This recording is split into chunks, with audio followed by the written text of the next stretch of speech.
गरुड़ पुराण वैष्णव संप्रदाय से संबंधित है और इस पुराण के अधिष्ठाता देव सृष्टि के पालनकर्ता भगवान विष्णु हैं।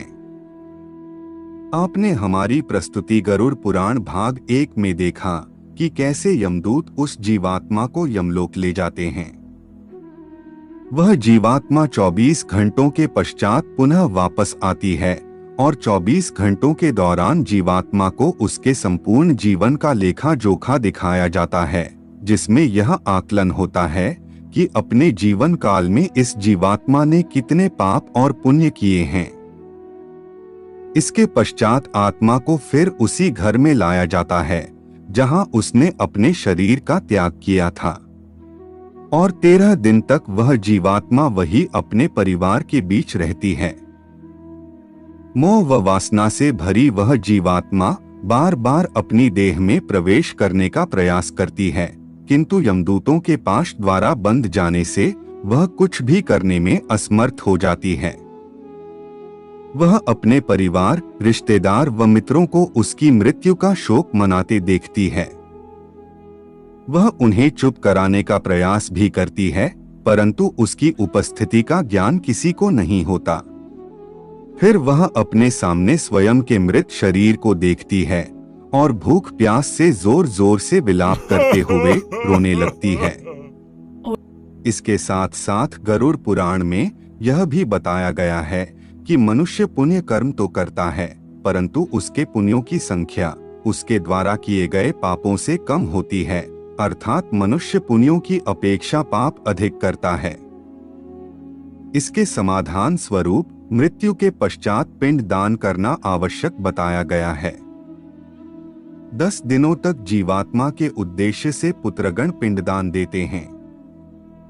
अगर मृतक का पिंडदान नहीं किया गया तो जीवात्मा अनंत काल तक भटकती रहती है और हजारों सालों तक पीड़ा व कष्ट भोगने के बाद अगला जन्म लेती है। प्रतिदिन दिए जाने वाले पिंड के 4 भाग हो जाते हैं। उसके 2 भाग से मृतक का शरीर बनता है, तीसरा भाग यमदूत ले लेते हैं और चौथा भाग मृतक को खाने के लिए मिलता है। 9 दिन रात में प्रेत पुनः शरीर युक्त हो जाता है। शरीर बन जाने पर 10वें पिंड से प्राणी को अत्यधिक भूख लगने के कारण आहार रूप में प्राप्त होता है। गरुड़ पुराण के अनुसार 10 दिन तक दिए जाने वाले पिंडदान में विधि, मंत्र, स्वधा, आवाहन और आशीर्वाद का प्रयोग नहीं होता, केवल नाम तथा गोत्र से पिंडदान दिया जाता है। मृतक का दाह संस्कार हो जाने के पश्चात पुनः शरीर उत्पन्न होता है। मृत व्यक्ति के जल जाने पर पिंडदान द्वारा उसे 1 हाथ लंबा शरीर प्राप्त होता है, जिसके द्वारा वह प्राणी यमलोक के मार्ग में अपने शुभ अशुभ कर्मों को भोगता है। पहले दिन जो पिंडदान दिया जाता है उससे मूर्धा, दूसरे दिन के पिंडदान से ग्रीवा और दोनों स्कंध बनते हैं, तीसरे दिन के पिंडदान से हृदय व चौथे दिन के पिंडदान से पृष्ठभाग उत्पन्न होता है। 5वें दिन के पिंडदान से नाभि, 6ठे दिन के पिंडदान से कटिप्रदेश, 7वें दिन के पिंडदान से गुह्य भाग, 8वें दिन के पिंडदान से गुरु, 9वें दिन के पिंडदान से तालु व पै और 10वें दिन के पिंडदान से क्षुधा की उत्पत्ति होती है। जीवात्मा शरीर प्राप्त करने के पश्चात भूख से पीड़ित होकर घर के द्वार पर रहता है। 10वें दिन जो पिंडदान होता है उसमें मृतक का प्रिय भोजन बनाकर देना चाहिए, क्योंकि शरीर निर्माण हो जाने पर मृतक को अत्यधिक भूख लगती है। प्रिय भोज्य पदार्थ के अतिरिक्त अन्य किसी भोजन का पिंड दान देने से उसकी भूख दूर नहीं होती।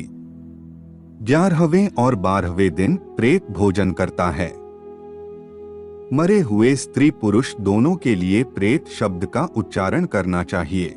उन दिनों दीप, अन्न, जल, वस्त्र जो कुछ भी दिया जाता है उसको प्रेत शब्द के द्वारा देना चाहिए, क्योंकि वह मृतक के लिए आनंददायक होता है।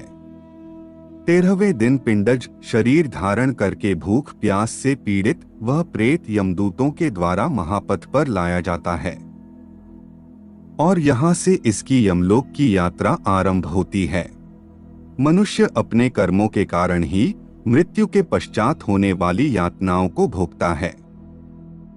जो व्यक्ति जितना पापी होगा उसका अंतिम मार्ग उतना ही कठिन होता है, और वह जितना पुण्यकारी, निष्कपटी और भगवत प्रेमी होगा उसकी स्वर्ग की यात्रा उतनी ही सरल व सुखदायक होगी। इसलिए हमें यह ध्यान रखना चाहिए कि कर्मों का फल जीते जी ही नहीं अपितु मृत्यु के पश्चात भी भोगना होगा।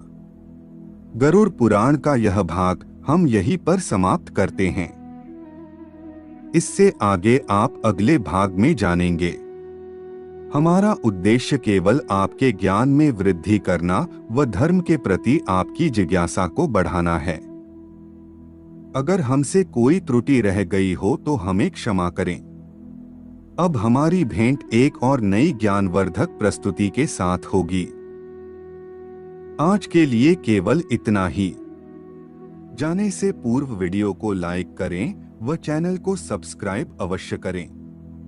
तब तक के लिए जय जय श्री राम।